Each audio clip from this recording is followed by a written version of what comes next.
Көк бөрілер елі.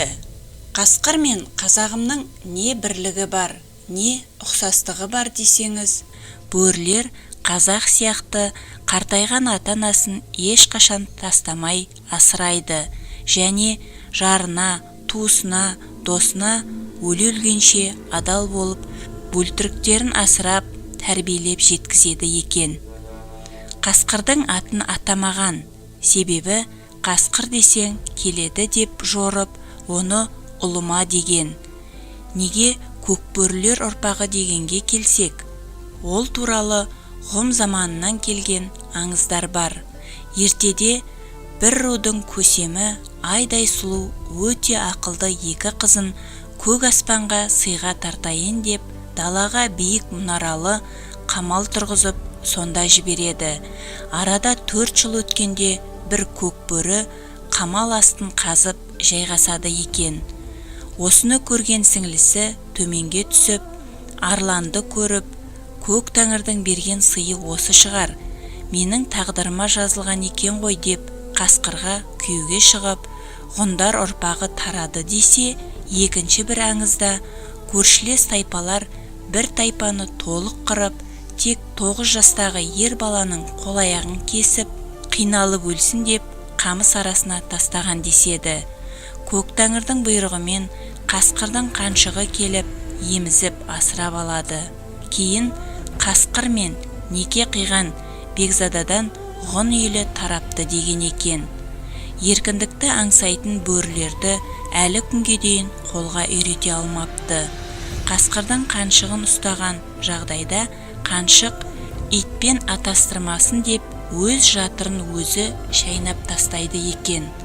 Бұл жұбайына деген адалдық және де басқадан тұқым алмау үшін солай істегенге не дейсің? Сол себептерден ежелгі ғұндардың жер бөрілер руына патша сайласа, түріктер өздерін көк бөрілер ұрпағымыз деп атаған. Түрік қағаны күлтегін жорық алдында Хангай тауларына келеді. Қақыраған қыстың күні қар қалың, бір кезеңде таудың биік құзына арлан шығып, күлтегінге қарап, кірпік қақпай, бір-біріне ұзақ қарап тұрады. Жасақта үн жоқ, тек бөрілерден қорыққан аттар ғана пыр-пыр етіп орындарында тыпыршиды. Тау басындағы бөрілер арланның бұйрығын тосқандай төменге түспей, көздері жарқ-жұрқ етіп, омбы қарда боралап жүреді. Бір кезде күлтегін, «О, көк аспанның көк құрты, саған сыйымда келдім. Маған қайтпас қайсарлығың мен ешкімге жұқпас төзімділігіңді бер. Үлкен жорық үстінде жебей жүр, көк тәңірдің көк құрты» деп қолын сілтегенде, жасақтары қойларды бауыздап, аппақ қарды қызылға бояп, қар үстіне тастайды. Бөрілердің ұлығаны күлтегінді қолдау көрсетіп жатқандай.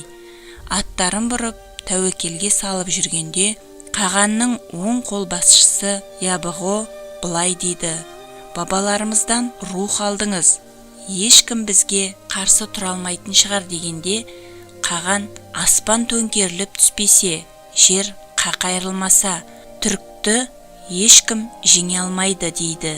Міне керемет, табиғат сырын білетін, аңның тілін білетін бабалар рухы қандай. Атақты әлемді жаулаған Шыңғысханның өзі кей деректерде бөрі жігіт руынан деседі. Қасқырдың қайсарлығы сондай, тірідей терісін сыпырсаң да қыңсылын естімейсің. Қазақтың ғарышкері Тоқтар Әубәкіров ағамыз жылына бір рет қарусыз қасқырға шығады екен. Сонда достары сұрағанда, мен бөрінің көзіне, қайсарлығына қарап рух алам деген батырымыз. Талай сырды білетініне күмәніміз жоқ. Заман ақыры болып, бүкіл тіршілік өлгенде, сөф үрге қарсы тұратын қасқыр ғана дейді Құран аяттарында. Бүрі басы ұраным, бөрілім менің байрағым, бөрлі байрақ көтерсе, қозып кетер қайдағым деп Сүйінбай Аронұлы жырлағандай, Жәнібек хан бөрінің басы бар байрағын көтеріп, жауға шапқанда байрақтан ерекше ұлыған дыбыс шығады деседі. Қазақтың қасқырдан қорқатын кезі ол бөрі сырғақ деп аталады.